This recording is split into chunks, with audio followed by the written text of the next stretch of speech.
I had just moved into a new apartment. It was an old building, a bit worn around the edges, but it had character. It was the kind of place you'd find in an old movie, with creaky wooden floors and heavy curtains that blocked out the sunlight a little too well. The rent was reasonable, and I was eager to make it my own. The day I moved in was a cloudy one. The kind of day when the sky looks like it's about to cry, but can't quite muster up the tears. I hauled my boxes up the narrow staircase, sweat prickling on my forehead, and the musty smell of old wood and thyme lingering in the air. My neighbors didn't seem particularly friendly. When I passed them in the dimly lit hallway, they'd nod curtly or simply avoid eye contact altogether. It was an odd place, for sure, but I was determined to make the best of it. The first strange thing I noticed was the noises.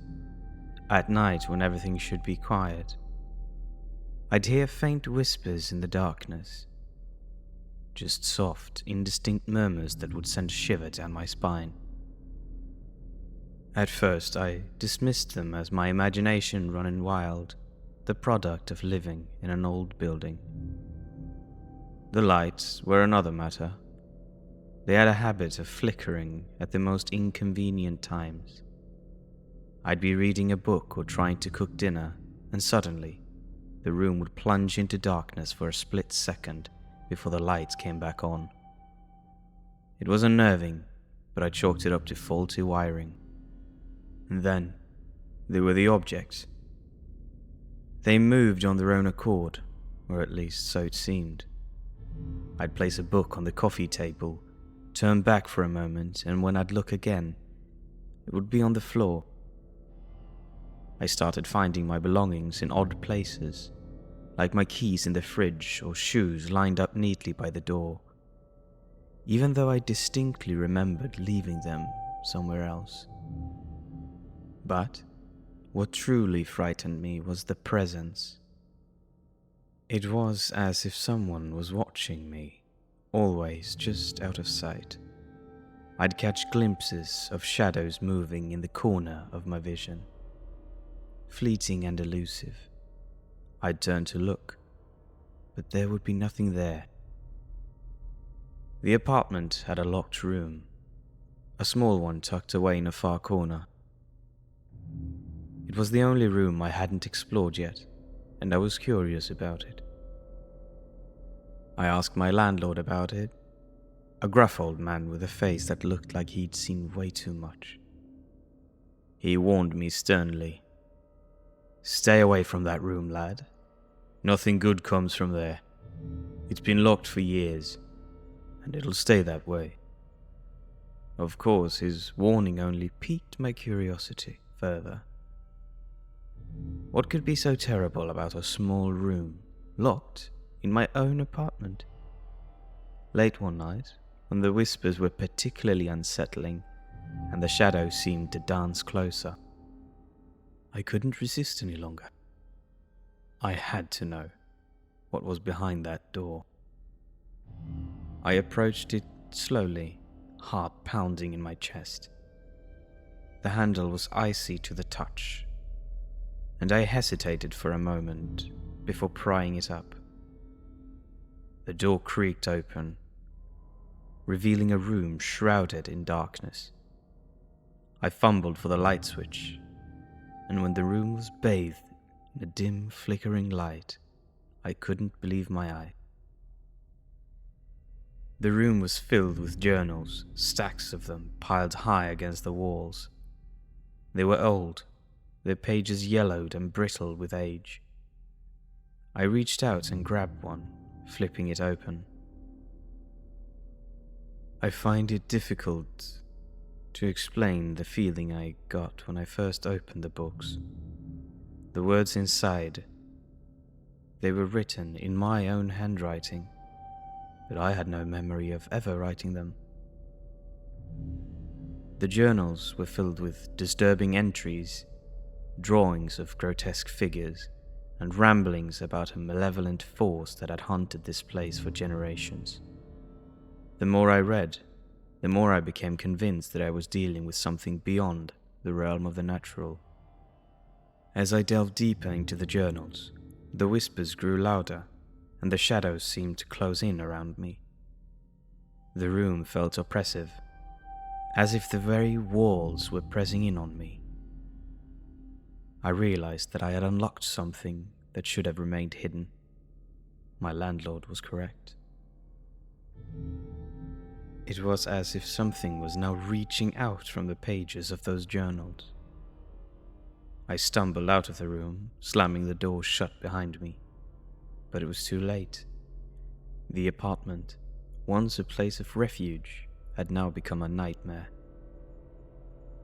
The malevolent presence that lurked in the shadows was now out in the open, and I had unleashed it. My conviction was unwavering. I was dealing with a supernatural threat, a dark and evil force that had taken hold of my new home. There was no turning back, and I was determined to uncover the truth, no matter how terrifying it might be. With the discovery of those eerie journals hidden in the locked room, my life in that old apartment took a darker turn. The strange occurrences that had once seemed like minor inconveniences now weighed heavily on my mind. I couldn't ignore the unsettling presence any longer. My determination to unravel the mystery led me to delve deeper into the building's history. I began to ask around, cautiously approaching my distant and unfriendly neighbors for any information they might have. Their stories were filled with whispered rumors, tales of past residents who had experienced inexplicable horrors. One neighbor, Mrs. Peterson, an elderly woman with kind eyes and a trembling voice, told me about a family that had lived in my apartments decades ago. She spoke of strange noises, objects moving on their own, and the constant feeling of being watched. The family had left in a hurry, leaving behind all their possessions. Encouraged by this snippet of information, I turned to the internet. Late at night, as I sat in my dimly lit apartment, I searched for any historical records or articles related to my building. I uncovered a series of disturbing stories, some dating back over a century. There was talk of an evil presence that had haunted this building for generations. Residents had reported seeing shadowy figures in the halls, hearing whispers in the dead of night, and experiencing a relentless sense of dread. The most unsettling part was the accounts of those who'd gone mad or disappeared without a trace.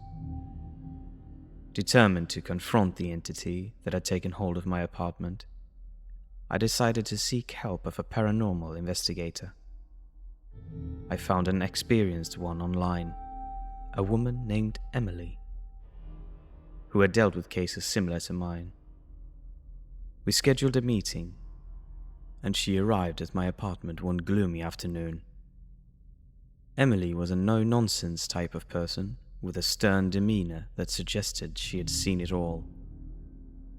She brought with her an array of equipment, electromagnetic field meters, audio recorders, and cameras.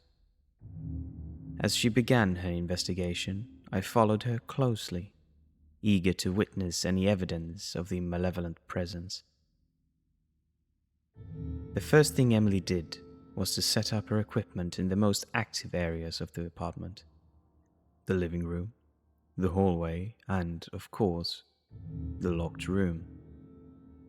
She explained that she would be monitoring for any unusual readings or disturbances that could indicate a paranormal activity. The hours stretched on as we sat in silence, waiting for something to happen. Emily occasionally asked me questions about my experiences and took notes. I recounted the whispers, the flickering lights, and the feeling of being watched. She listened intently, her face impassive. As night fell and the apartment grew darker, Emily suggested that we try a session of EVP, or electronic voice phenomena recording. She handed me a small recorder and instructed me to ask any questions I had for the entity while she monitored the equipment. I hesitated at first, but then I found my voice. I asked the entity if it had a message, if it meant me harm, and if it could reveal its presence. We sat in silence for what felt like an eternity, the recorder capturing nothing but the quiet hum of the apartment. Just when I began to think our efforts were in vain, a faint, chilling voice echoed through the recorder.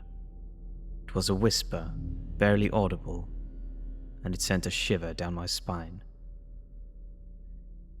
"You're mine." Emily's eyes widened, and she stared at me in disbelief. We played back the recording several times. Each time the voice became more distinct, more menacing. It was undeniable proof that something unnatural was in my apartment, and it wanted me. With the evidence in hand, Emily advised me to consider leaving the apartment, to find a new place to live. But I was stubborn, driven by a need to confront the dark force that had plagued me. I told her I wasn't going anywhere, that I would see this through to the end. Emily left that night, warning me to be cautious and to reach out if things escalated. As I closed the door behind her, I couldn't help but feel a growing sense of unease. The dark entity was real, and it had made its intentions clear. It wanted me, but I was determined to stay and uncover the truth, no matter the cost. As days turned into nights and nights into weeks, my obsession with uncovering the evil's identity grew stronger. The chilling whisper of the EVP recording had only fueled my determination to confront whatever lurked within my apartment. My daily routine became consumed by the eerie secrets hidden within that locked room. I would spend hours poring over the journals, their pages filled with my own handwriting, detailing the entity's dark history. The more I read, the clearer it became that I was dealing with a force that had terrorized the residents for a very long time. The journals revealed that the evil entity had a particular interest in my family, dating back to my great-grandparents. Stories of sleepless nights, mysterious accidents, and a creeping sense of dread were all documented in meticulous detail. It was as if my family had been marked by this entity for generations, and now it had set its sights on me. Each entry in the journals was more disturbing than the last. There were drawings of grotesque figures, sketches of shadowy apparitions, and descriptions of voices that whispered incessantly in the darkness. It was clear that whatever lurked in my apartment had an intelligence, and it reveled in sowing fear and despair. The more I read, the more I became convinced that the malevolent entity was tied to the locked room itself. There were references to rituals performed by previous residents in a desperate attempt to appease or banish the entity. None had succeeded, and all had paid a terrible price. With newfound determination, I decided to investigate the locked room more thoroughly. Armed with a flashlight and my own fear, I ventured back into the room that had become the epicenter of my obsession. The air was thick with tension as I carefully examined every nook and cranny. It was during this exploration that I made a shocking discovery. Hidden behind the loose floorboard, I found a small, ornate box. It was covered in strange symbols and seemed to pulse with a dark energy. As I cautiously opened it, I discovered a collection of faded photographs. The photographs were old, their edges frayed with age. they depicted my great-grandparents and their children, including my grandfather, standing in front of the very apartment building I now lived in. In each picture, their faces were etched with a mixture of fear and resignation. As I continued to sift through the photographs, I found one that sent icy chills in my body. It was a close-up of the apartment's front door, and next to it, a shadowy figure, almost hidden in the darkness. Its eyes seemed to gleam with malicious intent. The realization struck me like a bolt of lightning. The entity had really been connected to my family, and it had been lurking in the shadows for generations, waiting for the moment to strike, and now the entity had targeted me, drawn me into its web of fear and despair, and now it sought to claim me as its own. My unwavering conviction that I was dealing with a supernatural threat remained steadfast. I knew I had to take action, to confront the entity head-on, and to put an end to its reign of terror. But I was not alone in this battle. I reached out to Emily once more. Emily arrived in my apartment. I shared with her the journals, the photographs, and the sinister box I had found hidden beneath the floorboard. She listened carefully, her expression grave, and agreed that we needed to take decisive action. Our plan was to conduct a cleansing ritual, a desperate attempt to banish the dark entity from my apartment once and for all. Emily explained that the ritual required precision, and there was no room for error. It was a risky endeavor, but I was willing to do whatever it took to reclaim my home. That night, as the moon hung low in the sky, Emily and I gathered in the living room. She had brought with her a collection of candles, incense, and an ancient book filled with incantations and symbols. As we began the ritual, the atmosphere in the apartment grew charged with tension. The incantations echoed through the apartment, and the candles flickered as if in response. I could feel a presence, a malicious force pushing back against our efforts. It seemed to taunt us, whispering dark promises of torment and despair. But we pressed on, determined to break the entity's hold on my apartment. As the ritual reached its end, a powerful surge of energy filled the room. I felt a sense of liberation, as if the entity had been pushed back, banished from my home. Exhausted, but victorious, Emily and I collapsed onto the living room floor.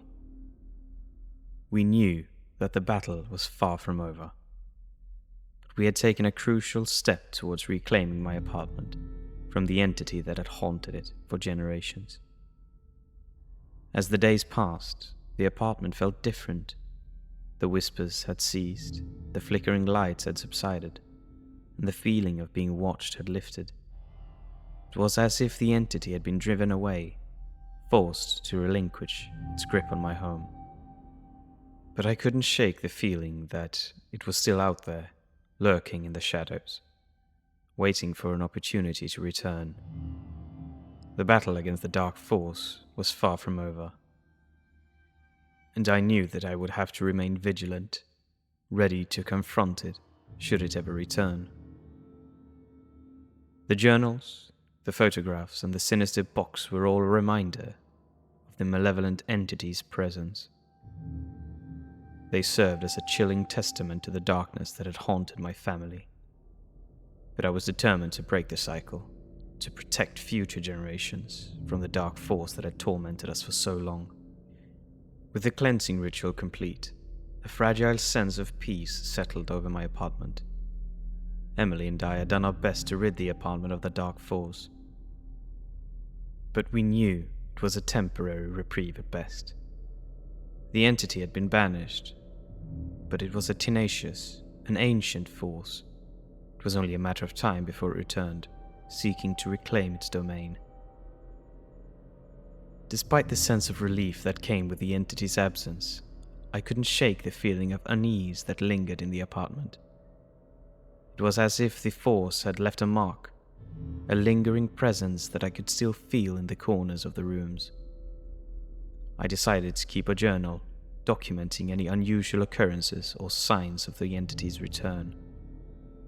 It became a daily ritual, a way for me to track the apartment's eerie history and prepare for the inevitable battle to come. Days turned into weeks, and I settled back into a resemblance of normalcy.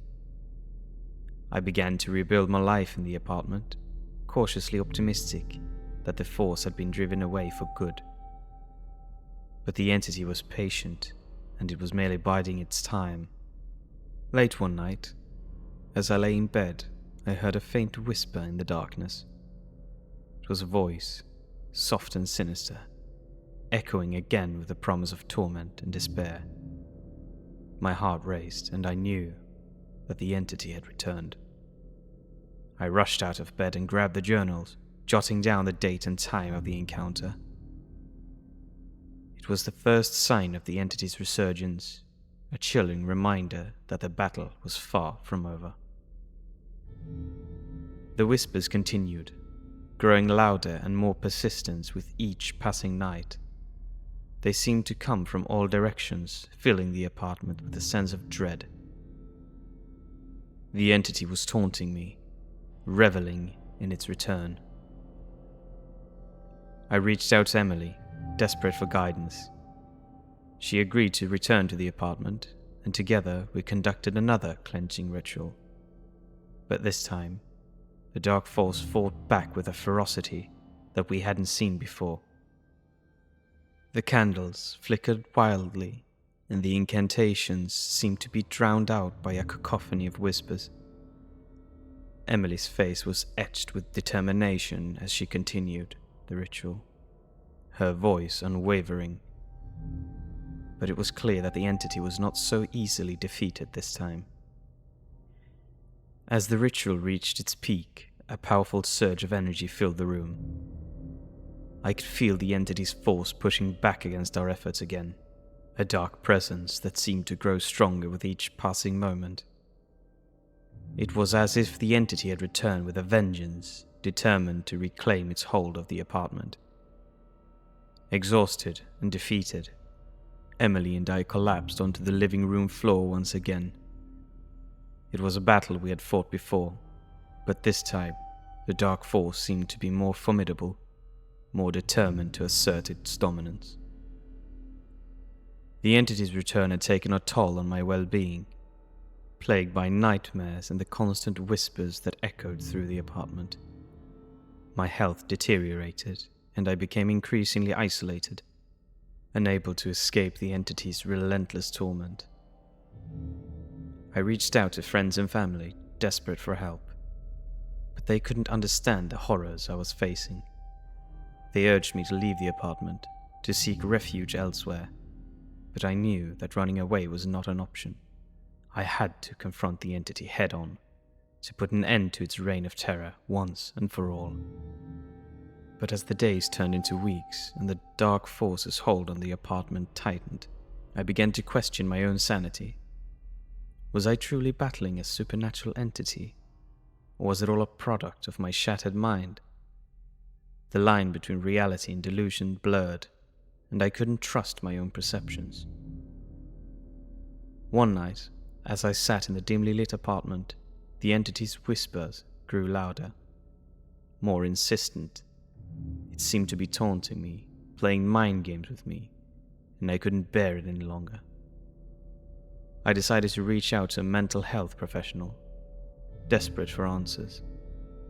The psychiatrist I consulted with listened carefully to my story, his expression a mixture of concern and skepticism.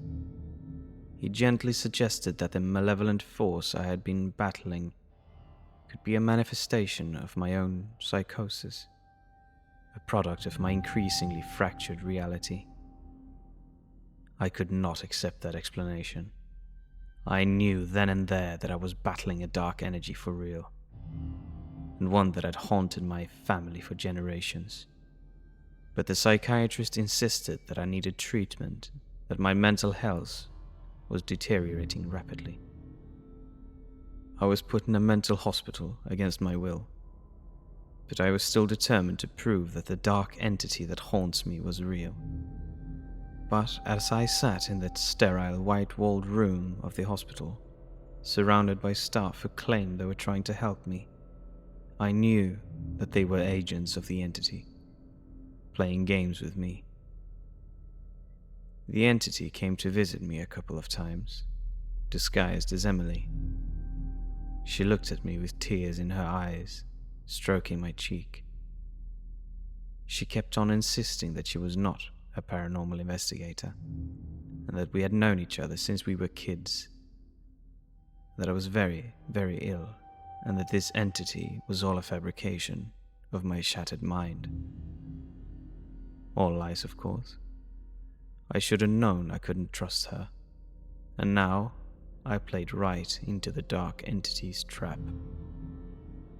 The battle against this evil had led me to this point, a point where I was locked away in a mental hospital, still determined to confront it no matter the cost. This is all just a part of the game I have to play in order to uncover the truth.